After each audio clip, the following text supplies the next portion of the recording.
I've been a fan of A Song in Ice and Fire since the HBO show Game of Thrones came out, which inspired me to read the books, and read them again a few times over while waiting for the show to continue or for the Winds of Winter to come into existence.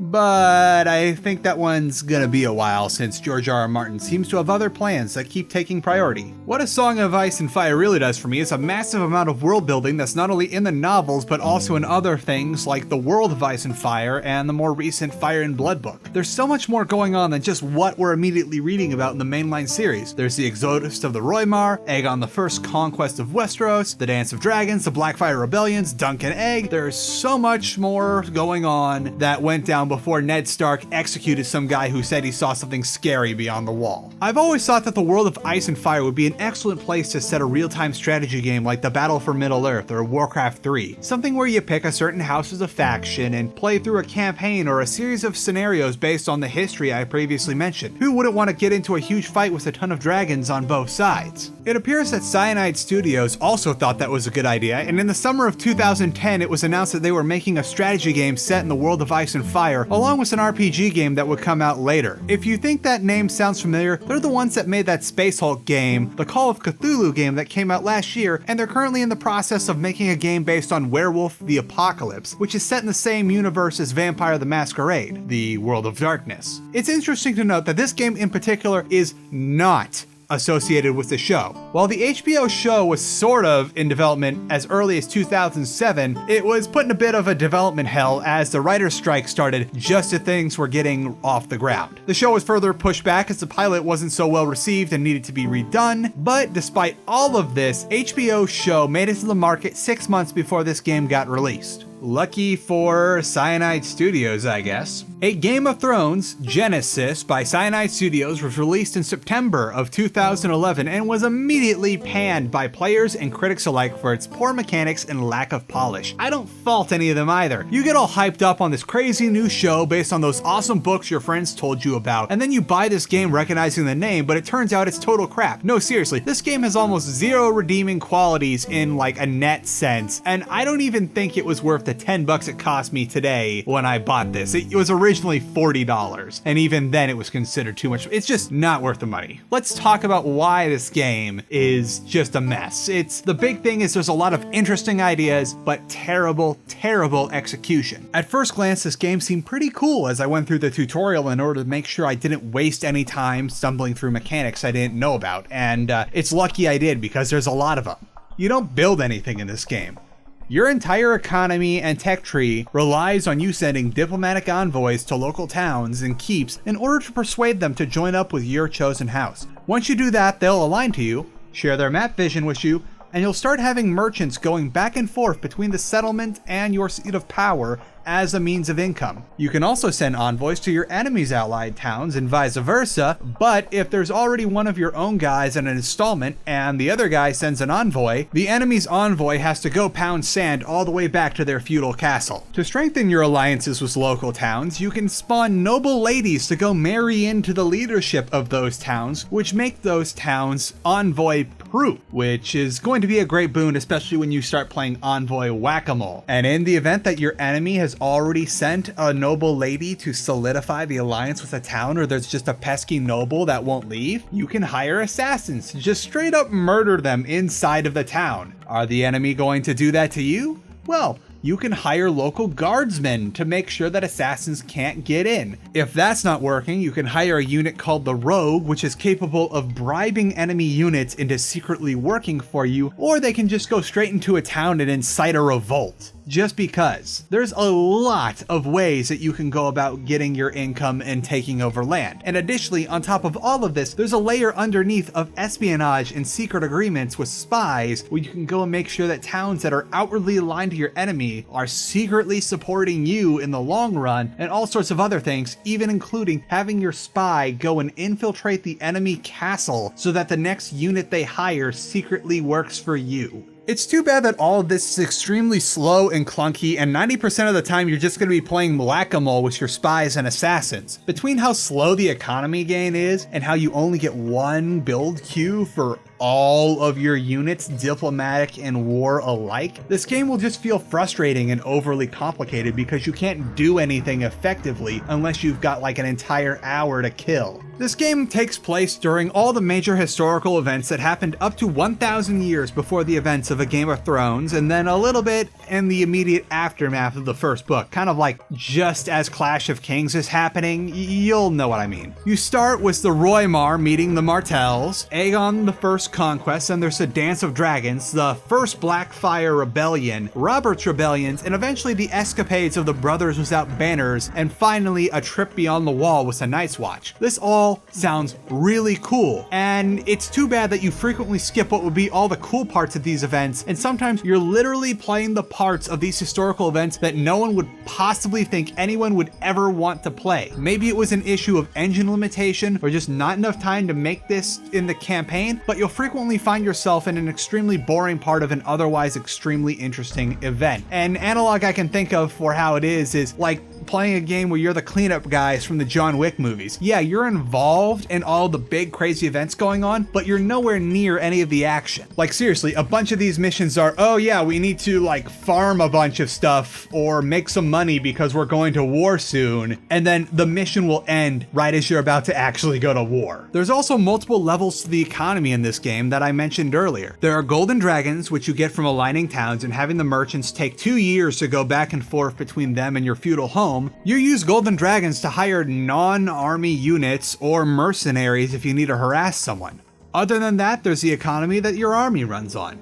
Food. You get food stores by taking ownership of a town and assigning farmers to work the fields nearby these towns. Armies of various units will cost food instead of money, and keeping your army requires a certain amount of food as upkeep. Just like attacking merchants going back and forth down roads to hinder your enemy's economy, there's also the option to harass your opponent by killing his farmers and small folk, which makes it very hard to raise an army to meet the one that you're making. However, again, we gotta say the words too bad, it sucks, and is slow and clunky because it takes forever to raise up food stores to really get an army, and you can only do farming during certain phases of the game, at least during the campaign and the skirmish mission I played, because apparently stockpiling food for the event of a long winter that you know is coming, or say you're preparing for war and you'll need to feed your army, that isn't a thing in this game, and I guess neither are the Geneva Conventions, as you're allowed to openly murder civilians and diplomatic figures as a means for war. Food will always either accumulate at a painstakingly slow rate or so fast you can't even spend it all, and you'll find yourself outstripping the queue, which only allows you to build 5 things at a time,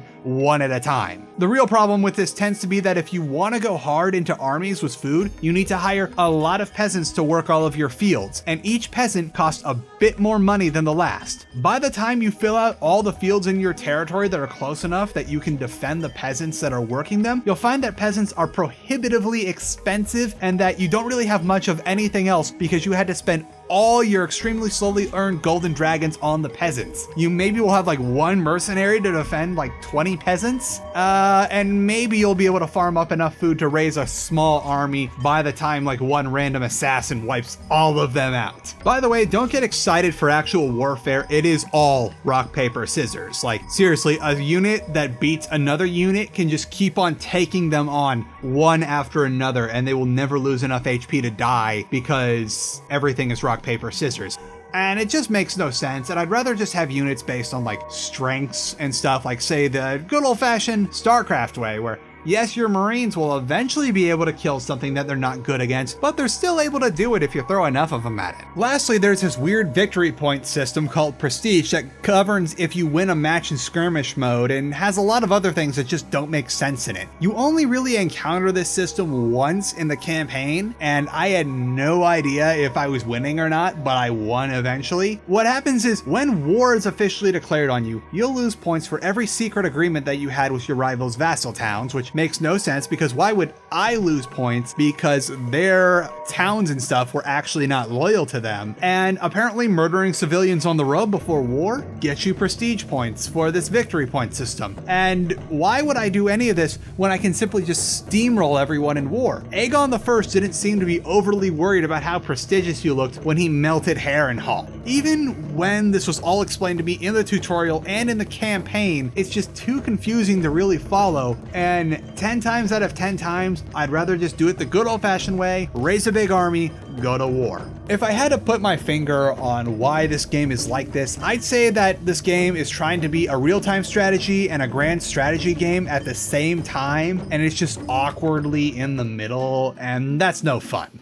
There's a lot of examples about how this game borrows from both RTS and grand strategy at the same time, and it just doesn't work. Take the way you recruit units, for example. You'll click on them from a drop-down menu, and they're created in real time based on a set amount of time that each one takes to make. There's no turns or anything. Units don't really stack up like they would in a grand strategy, and you move them around with somewhat of a precise click, and there's no real tiles or anything. It's all just you put them wherever and they'll eventually walk over there. And that's another thing that I guess we can get into later about the speed and pathing.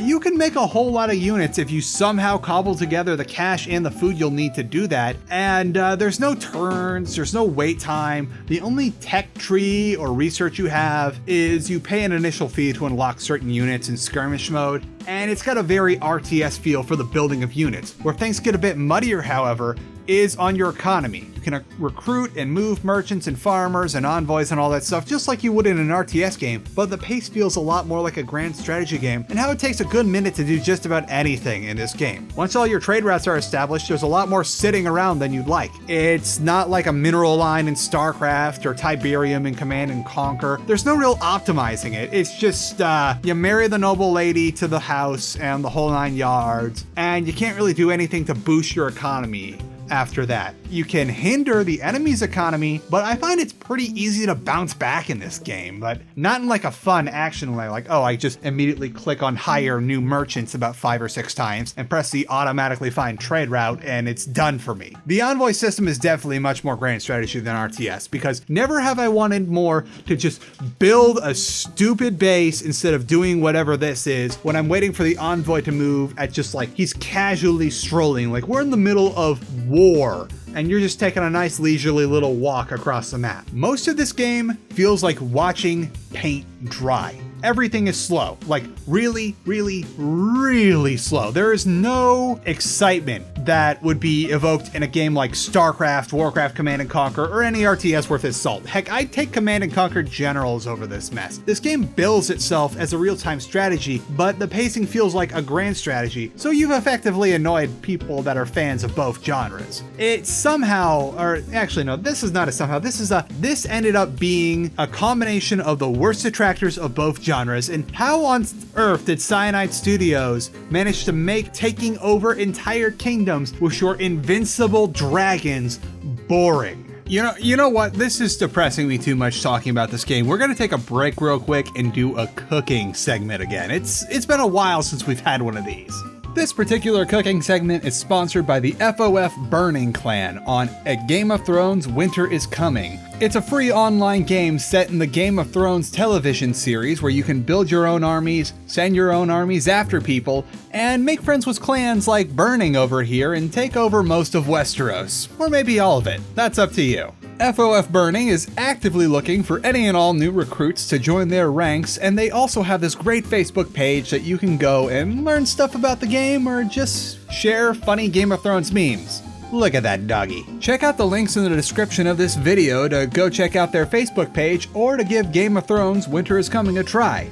The Burning Clan will be happy to have you. Okay, so if you know your Song of Ice and Fire, you know that there is a high likelihood of the Clegane Bowl happening. And any sort of event that has the word bowl in it needs some good wings, and personally, due to a multitude of extremely negative experiences that may or may not have involved salmonella, I do not endorse Buffalo Wild Wings. So, we're gonna make us some wings. Alright, first order of business, get your mise en place. You're gonna wanna get all the stuff you you need ready before you actually start frying stuff up. So get the oil in the pot. Make sure that you have more than enough space in the pot to count for displacement of the wings, because trust me, grease burns are extremely painful. Make sure you've got all the bowls and plates you might possibly need for meal prep. Make sure you've got all the spices on hand, which for this one, ignore everything that is not like the garlic powder, the Parmesan, and the oregano because reasons. And make sure you have your wings ready too. Once you've got everything set aside, go ahead and melt down your butter real quick because we're gonna need that later, and butter will stay liquid for quite a while after the initial heating. Be careful taking this out of the microwave because it will be hot. So gloves please. Now, we've got the butter ready, keep that set aside. Now real quick, we're gonna make the garlic parm part of our garlic parm sauce. You wanna know what you gotta do for this? Take the thing of Parmesan, dump it into a bowl, take a healthy few shakes of the garlic powder, dump that into the bowl, maybe a bit of oregano if you're feeling fancy, and a bit of salt and pepper. Give that a good mix, set aside, it's good to go. Now, barbecue mix. Now, I like my stuff pretty spicy, but my wife isn't about that, so we compromise and go 1 part normal barbecue sauce, 1 part spicy barbecue sauce, and that also happens to be plenty of barbecue sauce for spinning our barbecue wings in. Got that mixed up? Set that aside, we are good to go. Our third type of wing flavoring is a dry rub flavoring, which completely ignore all the stuff I am putting in. Just focus on the fact that you take all the herbs and spices you want for your dry rub, put them in, give them a quick little mix, and that's good to go. I will personally say that the spice mix I chose here was not so good, and pretty much just Googling dry rub chicken will likely get you a better result than what I got. Maybe I'll throw a few links in the description to give you an idea of what to do. Okay, wing flavors are ready and set aside. Now what we need to do is get all of our wings out, put them on at least a double layered paper towel, and then take another set of paper towels and just dab them off. Like, make sure they're nice and dry. Once you dab off one side, give them all a flip, dab them off on that side, and make sure they are just ready. If you want, you can put a bit of salt on them, but I personally don't think it needs them. Now would be a good time to start heating your oil. Personally, I would highly recommend a candy thermometer or one of those thermometers that's got like a long probe to make sure you can tell that your oil is hot enough. But for this, you can kind of eyeball it. I eyeball it because I've done this a lot. Usually once the oil is like shimmering, it's ready to go. Set yourself a timer for at least 10 minutes and very, very carefully transfer those wings into the oil. Now, since I don't have a basket because I lost mine in my move, you're gonna need to agitate these for at least a couple minutes during the initial frying period. Very carefully, mind you, as to not get any splashing or slipping, just to make sure that they don't stick to the bottom. Now, after 10 minutes, if they aren't golden brown, don't be afraid to put them back in for another couple minutes because frankly, I'd rather have overcooked wings than salmonella any day. Another good way to check if your wings are done, if they're crispy but you just aren't sure, or maybe they're a little light and you don't want them well done, is just take your fattest wing and cut that sucker open. See if it's white throughout. You don't want any pink whatsoever, and if that's the case, you are good to go. Once you take each batch of wings out of your fryer, make sure that you give your oil enough time to get back up to heat before doing the next batch of wings. Which, by the way, I'd personally only suggest doing 8 to 10 at a time tops, unless you've got like a really big industrial fryer. In that case, you probably don't need this video. All right, flavoring time. This is extremely straightforward. As far as the barbecue sauce goes, just plop those suckers in there, give them a good toss. I can't do it very well here because if you might have noticed, I'm in a new kitchen now. I'm in a different living situation, and my extension cords do not reach far enough for me to directly plug in, so I got to do this with a cell phone. Once everything's nice and coated, just take them out, put them on the plate, they're good to go. Then we got spicy dry rub. Same deal as a barbecue sauce, except significantly easier since the spices are a lot lighter and less viscous than barbecue sauce. These ones are the easiest to do. Thirdly and finally, we have ourselves the garlic parm. Now what we're gonna do here is kind of like a wet hand, dry hand thing, except I've only got one hand for my wing flavoring. Yeah, just get those wings, coat them up a bit in the butter, then coat them up in the garlic Parmesan mix, and then set them aside. Personally, I would recommend against double breading these because when I tried to do it, it kind of came out too thick and a little too strong. But when you just single bread them with the garlic parm, they are just right. Now, finally, get everything on a plate. Maybe garnish with these funny green things I found at the supermarket, but I'm not sure you're supposed to eat these, and enjoy. Hey, yeah, this was supposed to be a video about a Game of Thrones game. This game also has a lot of things that I'm not sure if they're bugs or just extremely poor game design. For instance, the pathing in this game is a complete mess. While some units will always follow the road no matter how steep the incline of the road is or how much more efficient it is to just walk across a field to get to the next town over, other units like farmers don't really care for your pathing concerns and will sometimes literally walk over mountain ranges like it's no big deal in order to go to that field that they need to be working. Also, for some reason, dragons need to be at a certain angle to incinerate things. I didn't think that would be an issue for a stinking dragon. Units will also get confused mid-combat and have to run away a little in order to turn around and face the thing they're trying to attack, which frequently will be the difference between that unit surviving or not. In fact, the entire combat AI is a mess. Your units won't attack anything unless they are specifically told to, which on several occasions led to me losing a campaign mission and having to start all over again because they would let the army literally walk right past them and attack the town they needed to be defending. They also don't retaliate against units that are attacking them, especially archers, unless you explicitly tell them, hey, attack that guy who is attacking you. They'll just sit there and take it until they die unless you tell them to actively go out and defend themselves. Speaking of failure states thanks to bad AI, be prepared to replay levels quite a bit since there is no way to save your game anywhere in the course of a mission except for the checkpoints, which the checkpoints are also extremely unreliable. And often there'll be random conditions where you lose where, say, you'll have to have a certain envoy who cannot die. However, you hire more envoys so that you can get on with it. And despite the fact that you have plenty of envoys, if one of your envoy dies, game over, you gotta restart. Also, the checkpoints are extremely unreliable and sparse. I already said that, but it just bears repeating because sometimes they won't persist between game launches, and sometimes they do. Sometimes your game will crash and you'll just open the game back up, see, hey, this time my checkpoint saves. But you'll end the mission, you'll win, only to find out that it did not count because you didn't play the mission in one continuous sitting, and you'll have to play that campaign mission all over again.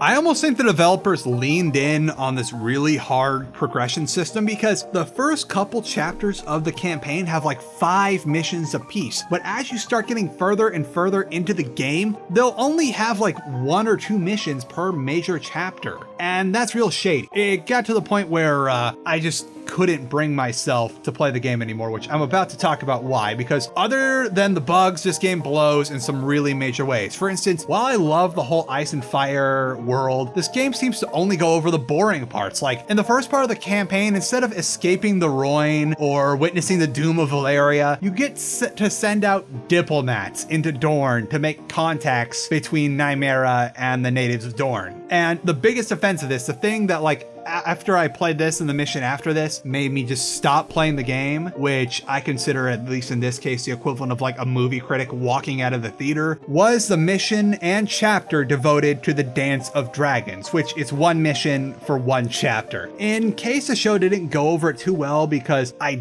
didn't follow the show too closely, I'm trying to catch up now. The Dance of Dragons was long before the events of the books and the show happened. There was a schism between which Targaryen heir should be the rightful king of Westeros. And there was a big fight. A bunch of members of the royal family took sides, and they all had dragons. So it got really nasty really fast, and it ended in an extremely brutal way. You can pick which Targaryen you side with in this mission, and it will change what you do for your objective. And no matter which one you do, the one I eventually went with was you play Rhaena Targaryen, and she just needs to maintain a bunch of secret agreements for 5 minutes and then she wins. And I'm thinking, oh, this is just the first part of a major mission, and then both of us are going to spawn our dragons, and it's just going to be a race to see who can destroy the other guy first. Nope. You know what you get instead of a crazy dragon fight? You get the narrator of the game, like a random envoy character narrating what happens when the war starts. You don't even play the actual Dance of Dragons. You just do the prep work for it, and then you get a narration of what happened next. Because I guess the game just couldn't handle processing 2 dragons at once. There were a couple missions after that I played. I got to the first Blackfire Rebellion, which it turns out the game only displays 1. And I was using a walkthrough because I just couldn't bear myself to trial and error my way through it. And lucky for me, this walkthrough had videos, and I realized the entire game is just the same stuff. I'm not missing out on any different content if I stop. So I stopped. I was extremely depressed because I wanted to have an awesome fight between 2 dragons, but I guess it's not going to happen in this game. I personally consider this the ultimate sin among any sort of game based on a property like Game of Thrones, Harry Potter, whatever you've got, where there'll be this huge fight in the history and you're going through it and it looks like you're about to actually do it, but then you get subverted. Instead of doing the big fight, you just do something that is loosely associated with the big fight. That is the worst thing ever. This game was an enormous disappointment to me, and it probably only did as well as it did, if anything,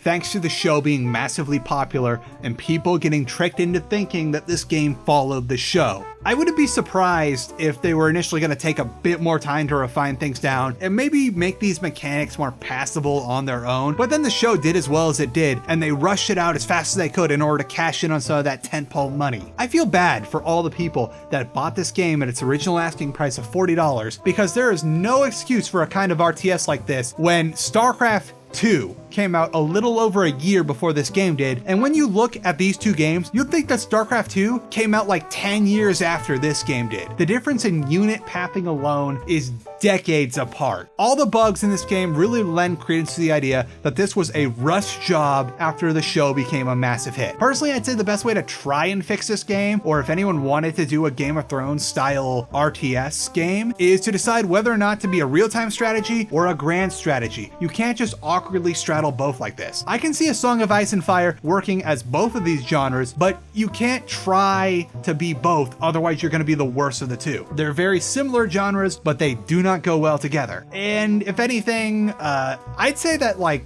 isn't there a mod for Mountain Blade that's Game of Thrones related? Or I think there's a Crusader Kings mod too. Those are going to be better than this RPG these guys made a year later, or even the Telltale game. Don't bother with this. This is bad, but maybe not as bad as the Telltale game. Maybe we'll cover that RPG in another video, since Game of Thrones is really in right now, and Cyanide Studios did make that other game that actually was loosely based on the show, but apparently it's just a big side story. Who knows? Maybe it'll be cool. Maybe I'll just suffer hardcore going through it and you guys will get some chuckles. For now, thank you so much for watching, and again, big thanks to the FOF Burning Clan for sponsoring this video's cooking segment. I will see you all in the next video. Sign-offs are stupid and I don't know how to do them. Frisk, Mr. Fluffly Puffles, do you know what time it is? No, it's not that time yet. You shouldn't have eaten your food so fast. It's time to shout out all our patrons. So today we gotta give an extra special. Where are you going? Jerk. Come back here. I know how to lure him here.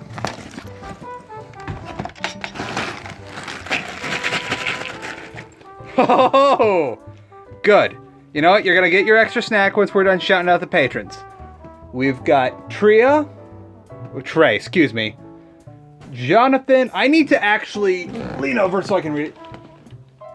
Jonathan Cadron, Shredded Paper Plates, The Otter Man, Che Patterson, and McFluffers. All thank you so much. Let me just redo that one. Trey and Jonathan Cadron, because I kind of flubbed that. All of your support is great and helps me make these videos, especially like the amount of progress we're getting. Flooful, the food is here. And I'm not sure it's appropriate to give you your snack because you've already eaten. And frankly, we just vacuumed your area and you have already made a mess. Do you have anything to say for yourself? You know what? Okay, fine. Fine. See y'all in the next video.